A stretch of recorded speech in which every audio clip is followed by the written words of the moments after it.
The silence in the first-class cabin was thicker than the clouds they were meant to be flying through. A man in a simple tweed jacket, who just moments ago was the subject of scorn and derision, now held the fate of the entire aircraft in his hands. The flight attendant stood frozen, her face a mask of disbelief. The wealthy couple who had tried to have him removed were pale with a dawning, sickening horror. He wasn't just a passenger they could bully.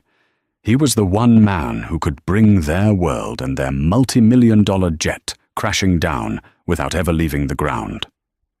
The recycled air of the Sterling Air Flight SSL-71 first-class cabin hummed with a low, expectant energy. It was the sound of money, of quiet privilege. Passengers settled into their spacious pods, accepting glasses of pre-flight champagne and warm towels from smiling attendants.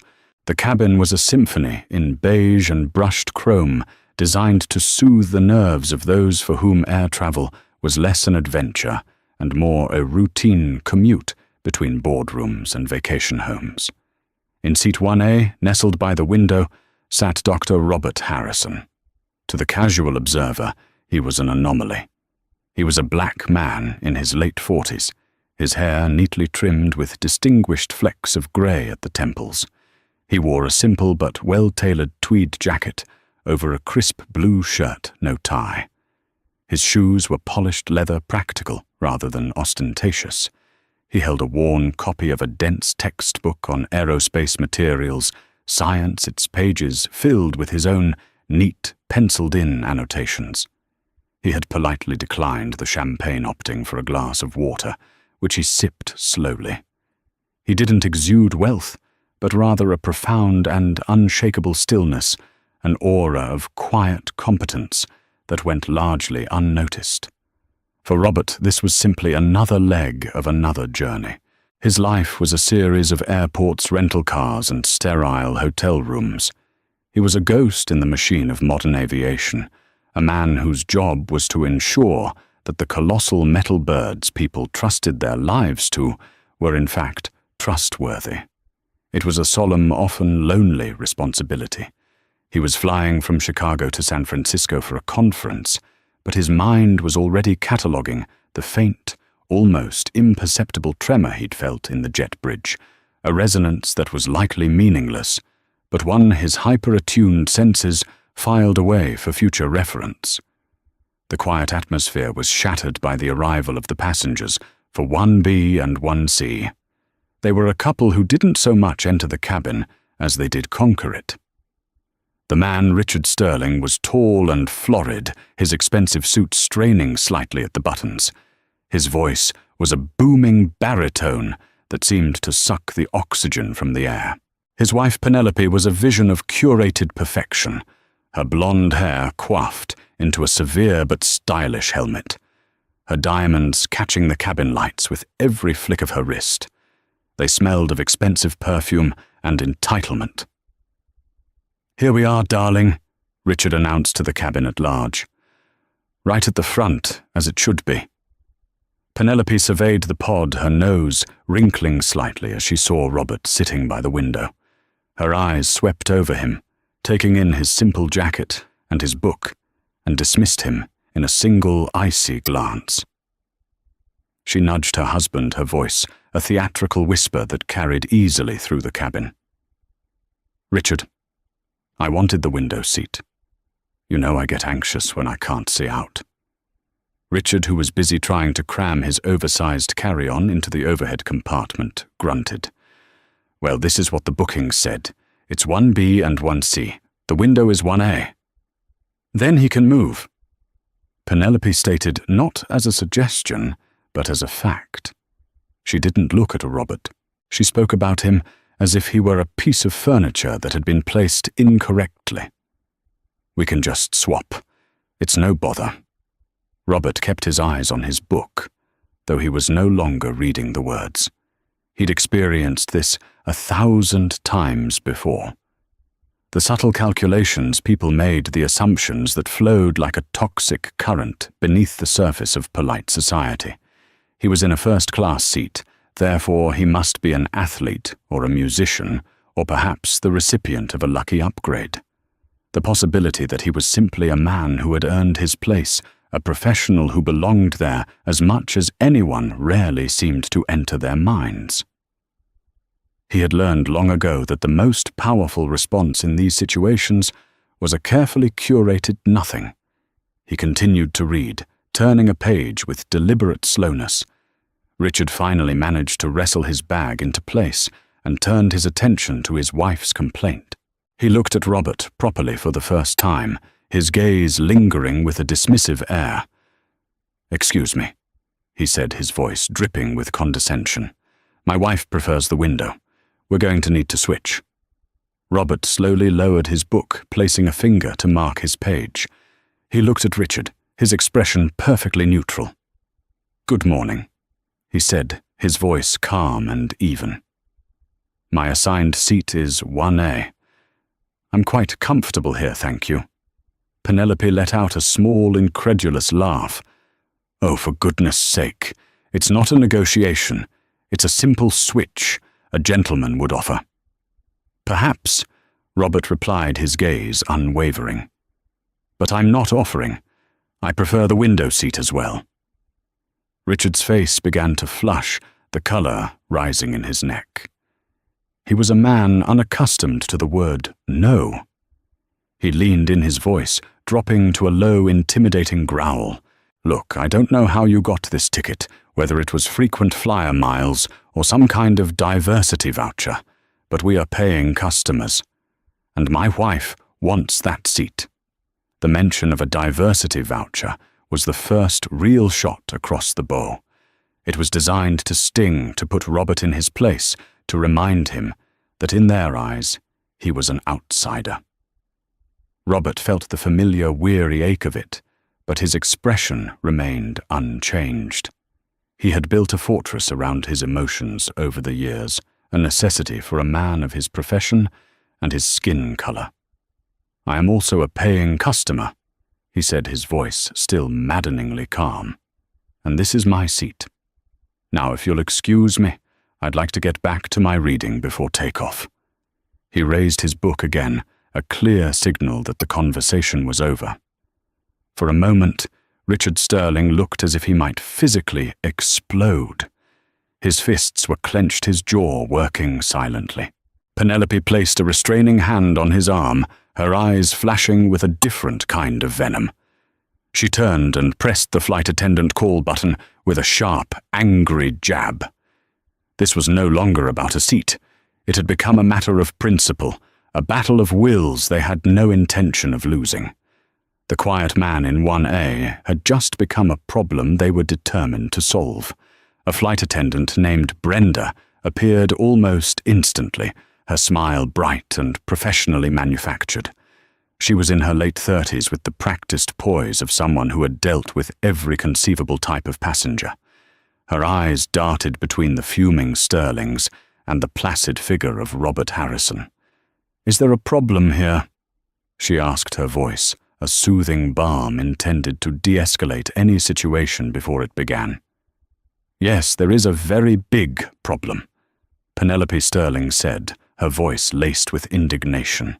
She pointed a perfectly manicured finger toward Robert. "This man is refusing to move from my seat."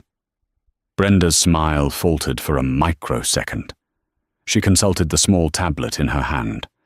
"Ma'am, my manifest shows you and Mr. Sterling are in 1B and 1C. This gentleman is in 1A. "I am aware of what the manifest says," Richard boomed, stepping forward. "What you are not understanding is that it is a simple request. My wife is a nervous flyer. She requires a window seat to remain calm. It is a matter of her well-being. Any reasonable person would simply accommodate." He emphasized the word reasonable, letting it hang in the air as a clear indictment of Robert. Brenda's gaze shifted to Robert. Her professional training told her to verify the situation, but her instincts, honed by years of serving the wealthy patrons who were the airline's lifeblood, told her to placate the loudest voices. The Sterlings looked like platinum-level, million-mile flyers. Robert Harrison, with his quiet demeanor and tweed jacket, did not. "Sir," she began, her tone gentle but firm, "I understand you're settled, but would you be willing to switch with the lady? Seat 1C is a lovely aisle seat with much more room to stretch out." Robert looked up from his book again. He did not look at the Sterlings. He addressed Brenda directly, his tone still even, but with a new edge of precision. "My boarding pass says 1A. The manifest says 1A. I selected this seat for a specific reason, and I do not wish to move. The issue is not with me. It is with this couple's failure to book the seats they desired." His clear, articulate refusal seemed to stun Brenda for a moment. She had expected a mumbled apology, a reluctant agreement. What she got was a statement of fact, delivered with the finality of a judge's ruling. Penelope gasped dramatically. The nerve. "He's being deliberately difficult. I feel very uncomfortable with his attitude." She clutched Richard's arm. "Richard, I don't feel safe." This was a well-worn and dangerous escalation. The invocation of safety and discomfort was a coded language designed to paint Robert as a threat. It was a subtle but potent weapon, and it hit its mark. Brenda's demeanor shifted. Her professional smile vanished, replaced by a mask of stern concern. The customer was always right, and a customer who felt unsafe was a top priority. Her focus was now entirely on removing the source of the problem. "Sire," Brenda said, her voice losing its gentle edge. "We pride ourselves on a comfortable and safe environment for all our passengers. If a passenger is making others feel unsafe, I am authorized to take action. I am asking you again politely to please switch seats with Mrs. Sterling." Robert closed his book completely, the soft thud echoing in the tense silence. He placed it carefully on the small table next to him.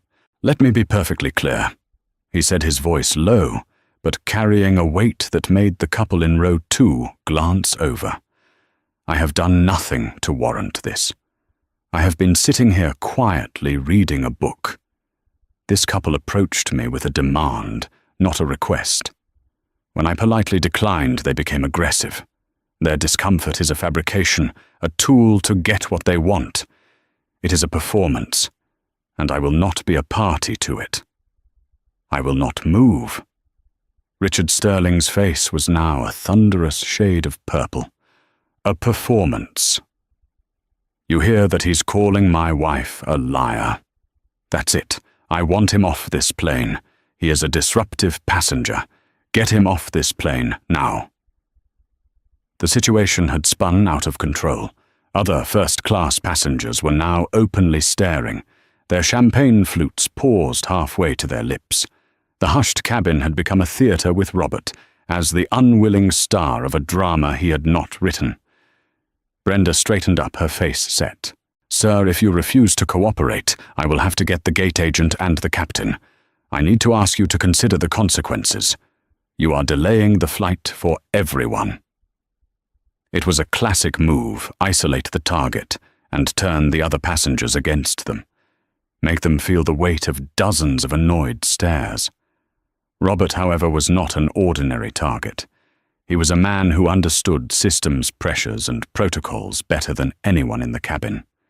He knew his rights, but more importantly, he knew the regulations that governed every bolt and wire of the aircraft they were sitting in. "The flight is not being delayed by me, ma'am," Robert stated calmly. "It is being delayed by a couple making unreasonable demands, and by a crew that is choosing to validate their behavior instead of addressing it. You may get whomever you need to get. I will be waiting. In seat 1A. He picked up his glass of water and took a slow, deliberate sip, his eyes never leaving Brenda's. The flight attendant, utterly flummoxed by this man's refusal to be intimidated, turned on her heel and marched determinedly toward the cockpit. The battle for seat 1A was over. The war for flight 771 was just beginning. The 10 minutes that followed Brenda's departure felt like an eternity. The Sterlings stood in the aisle, a silent, smouldering monument to indignation. Penelope whispered furiously to Richard, occasionally throwing venomous glances at Robert, who had, to their immense frustration, reopened his book and resumed reading. Or at least he gave the appearance of it. In reality, his mind was racing. He wasn't angry. Anger was a luxury he couldn't afford in his line of work, a blinding emotion that clouded judgment. Instead, he felt a profound sense of disappointment.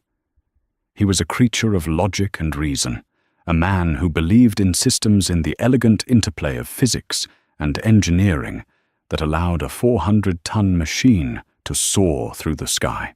And yet here he was, trapped in a scenario governed by the most primitive and illogical of human failings, prejudice and ego. He was aware of the other passengers. A man in a suit in 2B was pointedly looking at his phone, trying to feign ignorance. A woman across the aisle in 2D watched with wide, curious eyes. He knew what they saw, a confrontation. He wondered if any of them saw the racial dynamics at play, or if they just saw a stubborn passenger holding up their flight. He suspected it was the latter. People rarely wanted to see the ugliness beneath the surface of things. It was easier to blame the nail that stuck out than to question the hammer. The sound of determined footsteps approaching down the jet bridge signaled the arrival of new players. Brenda returned, and with her was a man in a crisp airline uniform, his name tag identifying him as Frank Miller, the station's duty manager. Miller had the harried, self-important air of a man who believed his job was to solve problems, usually by identifying the path of least resistance and bulldozing it. He did not approach the situation with an open mind. Brenda had already given him her version of events. A disruptive, uncooperative passenger in 1A was making a high-value couple feel unsafe and refusing a simple crew instruction to switch seats. "Sir," Miller began, stopping beside Robert's seat and crossing his arms. He didn't make eye contact initially, instead choosing to address a point on the bulkhead just above Robert's head. "I am Frank Miller, the manager on duty. I understand there's been a misunderstanding." "There is no misunderstanding," Robert said, closing his book once more. He met Miller's gaze directly. "There is a demand that I vacate my assigned seat, which I have declined." Miller's eyes finally dropped to Robert, and they were cold and impatient. "Sir, Flight Attendant Brenda explained that Mrs. Sterling is a nervous flyer and requires the window. We are in the customer service business here. We are asking you to make a small accommodation to help a fellow passenger." And as I explained to her, Robert said, his voice dangerously quiet, "their failure to book the seats they wanted does not create an obligation on my part. I am not the source of their anxiety. I am the target of their entitlement." Penelope let out a theatrical sob. "He's twisting everything. He was glaring at me from the moment I sat down. He has been aggressive and hostile. Frank, I am telling you, as a Diamond Medallion member, I do not feel safe with this man on this airplane." The Diamond Medallion card was played. It was the magic word, the key that unlocked a different level of concern from airline employees like Frank Miller. Miller's posture hardened. His allegiance was clear. "Aggression," Miller's voice took on an accusatory tone. "Hostility. Sir, these are serious claims. We have a zero-tolerance policy for passenger intimidation." Robert felt a cold knot form in his stomach. This was the trap. He knew it was coming. It had shifted from a dispute over a seat to an accusation of threatening behavior, his word against theirs. A black man in a tweed jacket versus a wealthy, well-dressed white couple with top-tier airline status. He knew how this equation was typically solved. "The only hostility in this cabin has been directed at me," Robert stated, his voice tight with controlled fury. I was accused of obtaining my ticket through a diversity voucher. I was told I wasn't a gentleman, and now I am being painted as a threat because I have refused to bow to their demands. Look at me. I am sitting here reading a book. Where is the aggression? He held his hands up, palms open, a gesture of non-aggression. But it was too late. The narrative had been set. I'm not going to argue with you, sir, Miller said, his tone final. The flight crew feels the situation has become a security concern. The captain has been briefed. He has authorized me to make you a final offer. You can either move to seat 12B, a vacant seat in economy, plus, and we will offer you a $300 travel voucher for the inconvenience, or you will be deplaned. The offer was a profound insult wrapped in corporate procedure. Move from his paid-for-first-class seat to a middle seat in economy, a demotion in front of everyone for a paltry voucher. It was designed to humiliate him into compliance. Richard Sterling smirked a small, triumphant smile. He had won. They had successfully framed Robert as the problem, and now the system was working to eject him. Robert looked at Frank Miller, at his smug, bureaucratic face. He looked at Brenda, who stood behind him, avoiding his eyes, her face a mask of false sympathy. He looked at the Sterlings, their expressions radiating smug victory. He saw the entire system, in that moment, the interlocking gears of privilege and prejudice, all turning to crush someone who didn't fit. He felt a deep, profound weariness, but beneath it, something else began to stir. A cold, hard resolve. They had pushed and pushed. They had made their accusations. They had rendered their verdict. They thought they were dealing with just another passenger. They were about to learn in the most abrupt and permanent way possible how wrong they were. The ultimatum hung in the air, thick and suffocating. Move to 12B or be deplaned. It was a simple choice designed to offer the illusion of one. In Frank Miller's mind, the outcome was preordained. The passenger would either swallow his pride and shuffle back to economy, or he would be escorted off the plane by airport security, creating a cautionary tale for anyone else who dared to disrupt the placid surface of elite travel. Robert Harrison took a slow, deep breath. He could feel the eyes of every person in the cabin on him. He saw the judgment, the impatience, the morbid curiosity. They just wanted to get on with their journey. He was a roadblock, an inconvenient bit of human drama delaying their arrival. He knew that if he were to be marched off this plane, the story they would tell themselves would be simple. He was a troublemaker who got what he deserved. His mind, a finely tuned instrument of logic and analysis, calculated the variables. He could accept the humiliating offer. He could walk away, avoid further confrontation, and file a complaint later that would likely disappear into the ether of a corporate customer service department. It would be the path of least resistance, the one that would allow him to get to his conference on time. It was the sensible thing to do. But then he looked at the smug, triumphant face of Richard Sterling. He saw the cold satisfaction in Penelope's eyes. He saw the procedural indifference on Frank Miller's face, and he understood that this was bigger than a seat. It was about dignity. It was about the quiet daily battles for respect that people who looked like him had to fight in spaces where they were presumed not to belong. To retreat now would be to validate their entire worldview, a world where status, wealth, and race could be weaponized to bend reality to their will. And there was another far more important calculation at play, a professional one. He had a job to do. That job was not in San Francisco, not at the conference he was scheduled to attend. His job was here. Now. On this specific aircraft.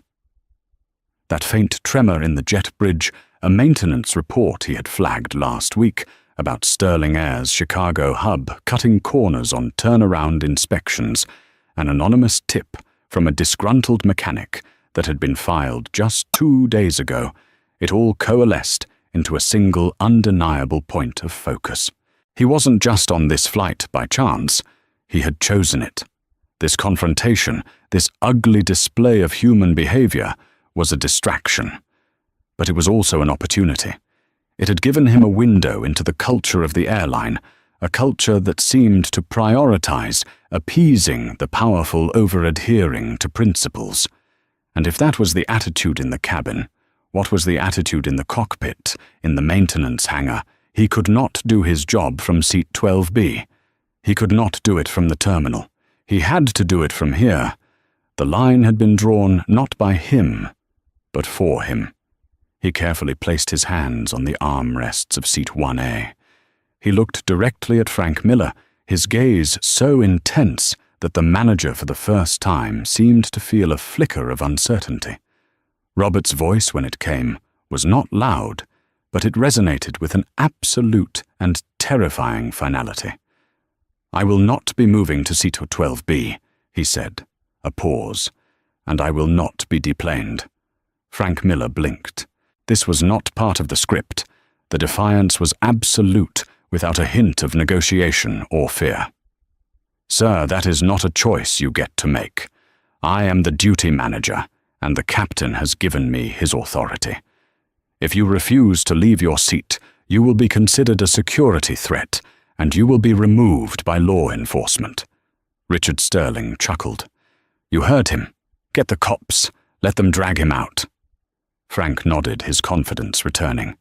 He reached for the radio on his shoulder. "This is Miller at gate C12. I need security at the aircraft for a non-compliant passenger. Immediate assistance required." The call was made. The die was cast. The other passengers began to murmur, a wave of anxiety and frustration rippling through the cabin. A woman in row 3 pulled out her phone and began to record. Robert remained perfectly still. He felt a strange sense of calm settle over him, the calm that comes when a difficult decision has been made, and the path forward, however perilous, is clear. He had given them every chance to de-escalate, to be reasonable, to simply follow their own rules of assigned seating. They had refused. They had chosen this path. They had escalated and accused and threatened. They had tried to remove a black man from row 1 because his presence offended their sense of order. They were about to discover that they had not picked a fight with a passenger. They had picked a fight with the very system that allowed their precious airplane to fly. And it was a fight they could not possibly win. Robert watched with detached clinical interest as Frank Miller took a step back to allow room for the approaching security officers. The manager was smiling faintly, believing he was seconds away from victory. The 2 airport security officers who appeared at the cabin door were large, imposing figures. Their presence immediately changed the atmosphere from tense to critical. Their faces were grimly professional. They had a job to do, remove the person Frank Miller pointed at. "That's him," Miller said, gesturing toward Robert with a flick of his wrist. "Seat 1A, refusing to comply with crew instructions, causing a disturbance." The officers began to move down the narrow aisle, their expressions unreadable. Passengers leaned away, creating a path. The woman who was filming held her phone a little higher. This was the climax. As the first officer reached his row, Robert slowly held up a single, calm hand. It was not a gesture of surrender, but a signal to pause. "Gentlemen," he said, his voice cutting through the tension. "Before this proceeds any further, I suggest you ask Mr. Miller and the flight crew to confirm my identity." The lead officer stopped. "Sir, we've been told you're a non-compliant passenger, and I am telling you that there is more to this situation than you have been briefed on." Robert interrupted his tone, polite but firm. "My name is Dr. Robert Harrison." He spoke the name with a quiet emphasis. To everyone else in the cabin, it was just a name. It meant nothing. Frank Miller scoffed. "His name doesn't matter. "He's the problem. Please remove him." Robert ignored him. He leaned down and unlatched his simple, well-worn leather briefcase. He clicked open the clasps with a pair of sharp, metallic snaps. The Sterlings watched, expecting him to finally be packing his belongings. Brenda looked on her arms, crossed, impatient. But Robert didn't pull out a laptop or a newspaper. He reached into a specially designed compartment and withdrew a dark blue leather-bound credential wallet. He flipped it open. Inside, shielded by protective plastic, was a gold seal and a photo identification card. He held it up for the security officers to see. "As I was saying," he continued, his voice now imbued with a cold official resonance. "My name is Dr. Robert Harrison, and this," he angled the wallet so Frank Miller could see it clearly, "is my identification as a senior airworthiness directive inspector for the Federal Aviation Administration, United States Department of Transportation." The silence that followed was absolute. It was a silence so profound it felt as if the air had been physically sucked out of the cabin. The security officers froze their eyes wide as they read the credentials. Frank Miller's smug expression dissolved, replaced by a wave of confusion, then dawning horror. His face went slack, the color draining from it, until it was the color of spoiled milk. Brenda's jaw literally dropped. She brought a hand to her mouth, her eyes fixed on the gold seal. Richard and Penelope Sterling, who couldn't see the ID, clearly looked on in confusion. "What is that?" Richard demanded. "Some kind of fake badge." But the reaction of the crew told him it was very, very real. Robert turned his piercing gaze on Frank Miller.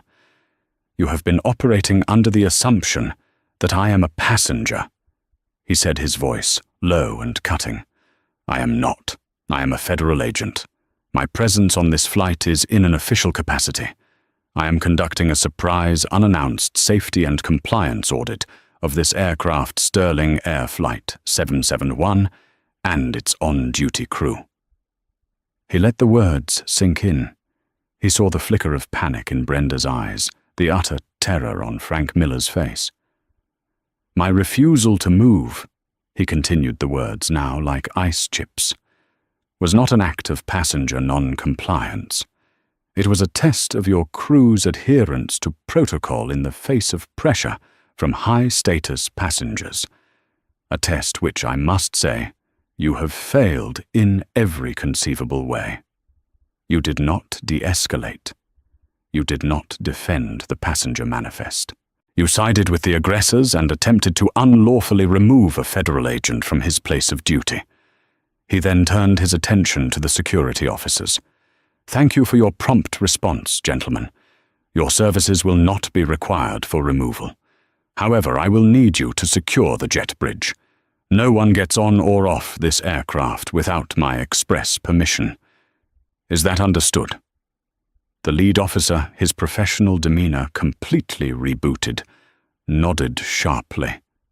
"Yes, sir. Understood." He and his partner immediately turned and took up positions at the cabin door, their posture shifting from enforcers to guards. They were no longer Frank Miller's muscle. They were Dr. Harrison's. Finally, Robert Harrison looked at Richard and Penelope Sterling. For the first time, he let a flicker of his true feelings show not anger, but a sort of weary, clinical pity. "You wanted this seat," he said quietly. "You harassed a passenger, you made false accusations, and you abused your status. All for a slightly better view." He stood up slowly, the authority radiating from him, now a palpable force. "Well, you've certainly gotten everyone's attention. Now I'd like to have a word with the captain. Immediately. And then I am going to begin my inspection. Starting with the maintenance logs. This aircraft is not going anywhere." The power dynamic had not just shifted. It had been inverted with the force of a tectonic plate. The quiet man, in one way, was no longer a victim. He was the judge, the jury, and for Sterling Air, he was about to become the executioner. The transformation of Dr. Robert Harrison from unassuming passenger to commanding federal inspector was chilling to witness. The tweed jacket seemed to take on the quality of a uniform, his calm demeanor now a sign of absolute, unassailable authority. The captain, a veteran pilot named George Ballard, arrived from the cockpit, his face a mixture of confusion and concern. He had been told there was a disruptive passenger. Now he was being told a federal agent was on his plane. "I'm Captain Ballard," he said, extending a hand to Robert. Robert shook it firmly. "Dr. Robert Harrison, FAA. Captain, I'm officially notifying you that I am initiating a full ramp and maintenance log audit on this aircraft, effective immediately. Please instruct your co-pilot to begin preparations for deplaning all passengers back to the terminal." "Deplane?" the captain asked, shocked. "Sir, we're already delayed. Is this really necessary?" "It is," Robert said, his voice leaving no room for argument. "This aircraft's airworthiness is now under official review. No one is flying on it until I clear it. That includes you, your crew, and especially me.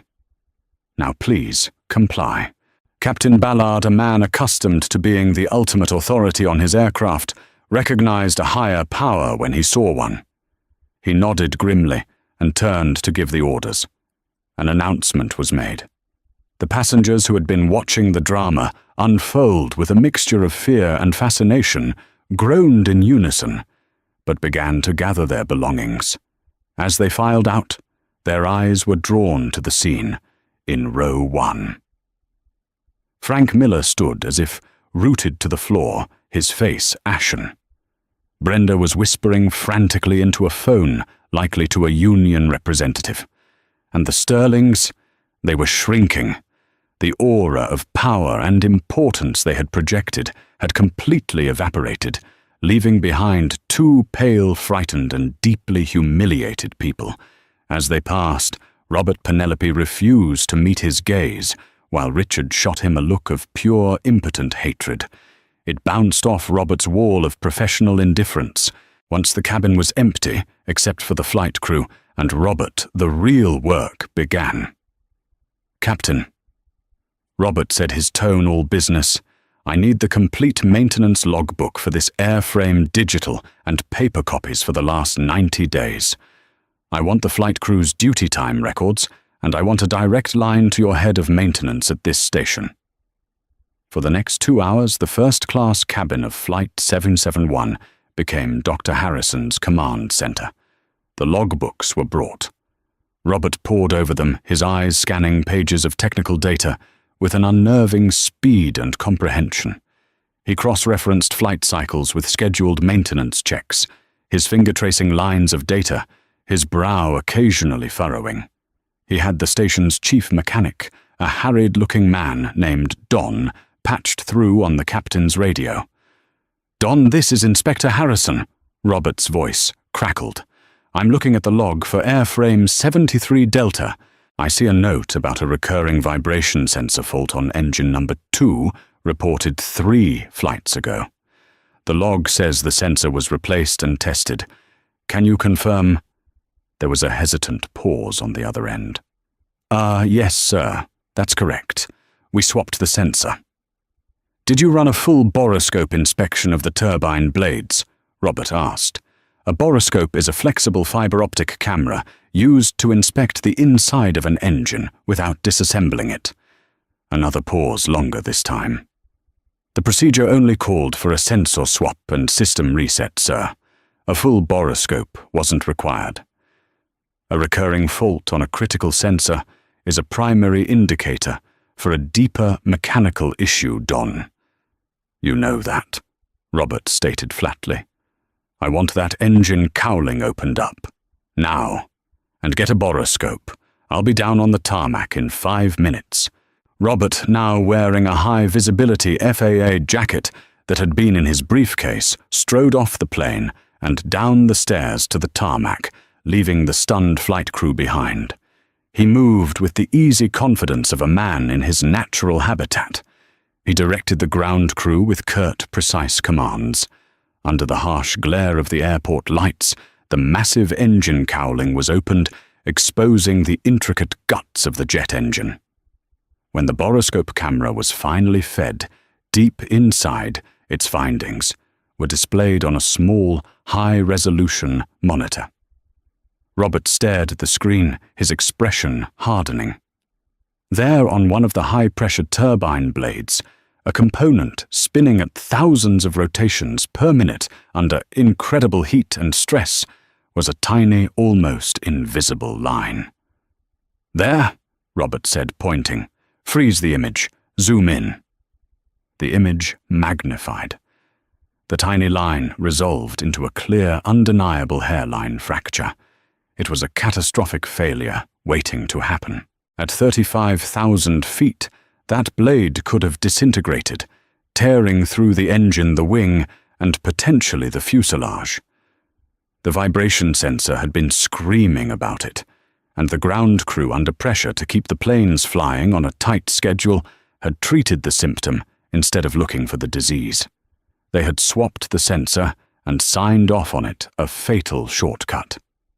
Robert straightened up from the monitor, his face grim. He turned to the assembled group, the captain, the chief mechanic, Frank Miller, who had nervously followed them down. "This turbine blade has a critical stress fracture. The maintenance log shows the vibration fault was improperly addressed. The sign-off was a pencil whip. You were seconds away from sending 180 souls up in a flying death trap." The silence on the tarmac was broken only by the distant whine of other jets. "As of this moment, Doctor," Harrison announced, his voice ringing with the full weight of federal law, "I am issuing an emergency airworthiness directive. Sterling Air Flight 771 is grounded. This airframe's certificate of airworthiness is hereby revoked, pending a full, fleet-wide investigation into your maintenance procedures. This jet is not flying anywhere but to a repair depot. My full report will be on the National Administrator's desk by morning." He had not just grounded a jet. He had pulled a thread that was about to unravel the entire airline. The fallout from the grounding of Flight 771 was not a quiet affair. It was a nuclear bomb detonated in the heart of Sterling Air's operations and reputation. Dr. Robert Harrison's report was as meticulous as it was damning. It detailed not only the critical maintenance failure, but also the toxic corporate culture observed in the cabin, where high-value customers were empowered to harass passengers and crew alike, creating an environment where rules and procedures were treated as optional. For Richard and Penelope Sterling, the karma was swift and merciless. As they sat in the crowded terminal, stewing in their humiliation, Richard's phone began to buzz incessantly. The woman who had filmed the confrontation had uploaded the video. It went viral in a matter of hours. The clip titled, "Arrogant Couple Tries to Bully Man. Off-Plane Finds Out." "He's the FAA inspector about to ground it," was a sensation. Their names were quickly identified. It didn't take long for reporters to connect the dots. Richard Sterling, the arrogant passenger, was the nephew of the airline's founder and CEO, Alastair Sterling. He was flying to San Francisco to finalize a multi-billion-dollar merger that would have been the crowning achievement of his career. The news of the grounding, the FAA investigation, and the viral video hit the financial markets like a shockwave. Sterling Air's stock plummeted by 30% overnight. The company they were merging with, spooked by the catastrophic safety and PR crisis, pulled out of the deal. In a single afternoon, Richard Sterling's entitlement had not only cost him a business deal, it had wiped out hundreds of millions of dollars of his family's fortune and jeopardized the future of the entire airline. He and Penelope became pariahs, their faces plastered across news sites as the epitome of airborne arrogance. For Brenda, the flight attendant, and Frank Miller the duty manager, the consequences were just as severe. They were suspended without pay, pending an internal investigation, which was merely a formality. They were the public faces of the airline's failure. The video showed them clearly siding with the Sterlings and threatening Robert. They had failed to follow basic protocols and had been complicit in the harassment of a federal agent. They were fired within the week, their careers in aviation likely over. Their attempt to appease the powerful had cost them everything. The FAA investigation, spearheaded by Dr. Harrison's findings, burrowed deep into Sterling Air's operations. They uncovered a pattern of rushed inspections, falsified maintenance logs, and a corporate culture that prioritized on-time departures over safety mandates. The airline was hit with the largest fine in FAA history, forced to ground dozens of its aircraft for mandatory inspections and operate under strict federal oversight for years. The name Sterling, once a symbol of luxury air travel, became synonymous with negligence and scandal. And Dr. Robert Harrison. He did not appear on the news. He gave no interviews. He was not a man who sought the spotlight. His name appeared only once, deep within the official FAA report, as the Inspector of Record. The day after grounding Flight 771, he was on another flight with another airline, sitting in another unassuming window seat with a textbook in his lap. He was flying to a different city to inspect a different plane. He took no joy in the ruin of the Sterlings or the firings of the crew. That was simply the logical outcome of their actions. His satisfaction came from something purer, the knowledge that a fractured turbine blade was now sitting in a lab instead of spinning at 10,000 RPM 6 miles above the Earth. He had done his job. A potential catastrophe had been averted. The system, for all its flaws, had worked. Because he was there to make it work. He was the quiet man, the ghost in the machine, the guardian of the skies. And as he watched the clouds drift by his window, he turned the page of his book and continued to read. 6 months after the grounding of Flight 771, the media storm had moved on to other tempests, but the echoes of that day on the tarmac in Chicago continued to ripple through the lives of everyone involved. The story was no longer a headline, but it had become a permanent part of their histories, a defining event that had irrevocably altered their futures. In a noisy, sprawling maintenance hangar at O'Hare International Airport, a 62-year-old mechanic named Leo Kowalski wiped grease from his hands with a worn rag. Leo had worked for Sterling Air for 38 years. His back ached, his knuckles were permanently scarred, and he knew the unique groans and shudders of a Boeing 777 better than he knew the sound of his own son's voice. He was also the man who had sent the anonymous tip to the FAA. It had been an act of quiet desperation. For months, he'd watched the pressure from management, from men like Frank Miller mount. Turnaround times were being squeezed, staff were being cut, and mechanics were being urged to sign off on fixes that were temporary at best. He'd seen the recurring vibration sensor fault on airframe 73 Delta come through twice, the first time he'd argued for a full borescope inspection. He was overruled. "Just swap the part, Leo, we need the plane at the gate," his supervisor had barked. The second time it came through, he saw a junior mechanic perform the same superficial fix and sign the log. That night, Leo went home, his stomach in knots. He thought about the thousands of people he'd sent into the sky over his career. He thought about his own grandchildren, who flew once a year to see him. He sat at his old desktop computer, and with trembling fingers he typed out a detailed anonymous report to the FAA's safety hotline, flagging the specific aircraft and the corner-cutting maintenance culture at the Chicago hub. When the news of the grounding broke, Leo felt a terrifying cocktail of vindication and fear. He watched the viral video, saw the face of the inspector, Dr. Harrison, and felt a profound sense of relief. The FAA investigation that followed was a whirlwind. It confirmed everything he had reported and more. Management was cleaned out, new procedures were implemented, and a culture of safety was, for the first time in years, prioritized over schedules. Leo never told a soul what he had done. He was a ghost just like Dr. Harrison. He'd done his job not for praise, but because it was the right thing to do. His reward was the quiet confidence he now felt when he signed his name in a logbook, knowing the job was done right.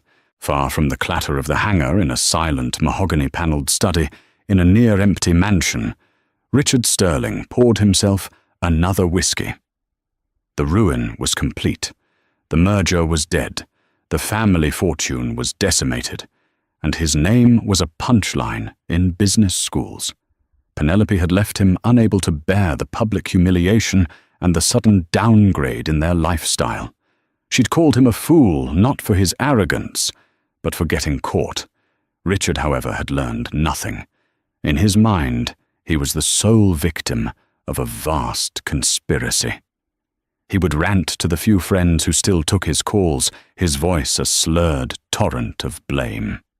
He blamed the radical leftist media for making the video viral. He blamed the woman who filmed it, the social justice warrior, passengers who watched the incompetent captain. Most of all, he blamed Dr. Robert Harrison. He saw him not as a professional doing his duty, but as a man who had intentionally and maliciously set out to destroy him, too. He had it in for me from the start, Richard would snarl. It was a setup, all because he couldn't stand seeing someone like me in charge. The idea that his own actions, his entitlement, his condescension, his bullying were the cause of his downfall was a concept his ego was fundamentally incapable of processing. He was a man trapped in the collapsing prison of his own making, rattling the bars and cursing the jailer, never once looking at the key he himself had turned in the lock. Meanwhile, in a quiet, sunlit office in a government building in Washington, D.C., Dr. Robert Harrison reviewed a report on metal fatigue in composite materials. The Sterling Air incident had made him a reluctant legend within the FAA. Junior inspectors spoke his name with a reverence usually reserved for aviation pioneers. He had become the living embodiment of their agency's mission. His supervisor, a pragmatic woman named Eleanor Vance, had called him in a month prior. "The administrator's office wants you, Robert," she had said. "They're creating a new national oversight post. You'd be heading up the entire surprise audit program. More pay, more prestige. It's yours if you want it." Robert had thanked her, but politely declined. The offer was tempting, but a desk job in D.C. was a gilded cage. He hadn't gotten into this work for prestige. He'd gotten into it because he loved the elegant, brutal honesty of physics and engineering. He loved the machines. His place was in the field where he could lay his hands on a fuselage, look a mechanic in the eye, and feel the subtle vibrations of a jet bridge. He was a guardian, and a guardian's post is on the wall, not in the king's chambers. A few weeks after that meeting, a simple plain white envelope arrived in the inter-office mail with no return address, just his name and department typed on the front. Inside was a single piece of paper folded once. There was no signature, only a short, typewritten sentence. It read, "Thank you," from one of the guys on the ground who saw it too. Robert held the note for a long time. Of all the outcomes of that day, the news reports, the official commendations, the downfall of the Sterlings. This small, anonymous message of solidarity meant the most. It was a connection to the other end of the chain of integrity, a reminder that for every arrogant executive cutting corners, there was a quiet professional in the trenches trying to do the right thing.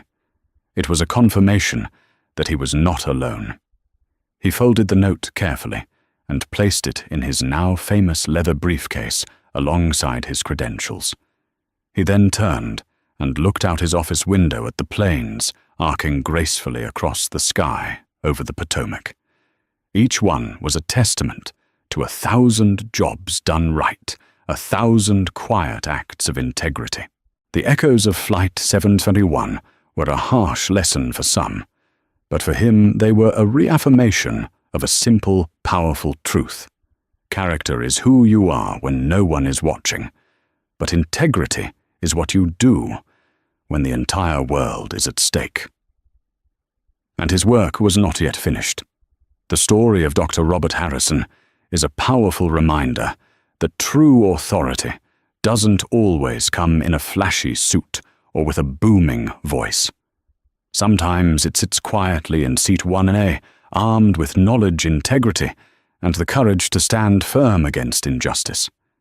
It shows how quickly the tables can turn when arrogance collides with competence, and how the seeds of prejudice can bear the bitter fruit of karma. This wasn't just about one man winning a dispute over a seat. It was about the system of safety and accountability holding firm against the pressures of privilege and greed, preventing a disaster and delivering a lesson that echoed from the first-class cabin to the stock market floor.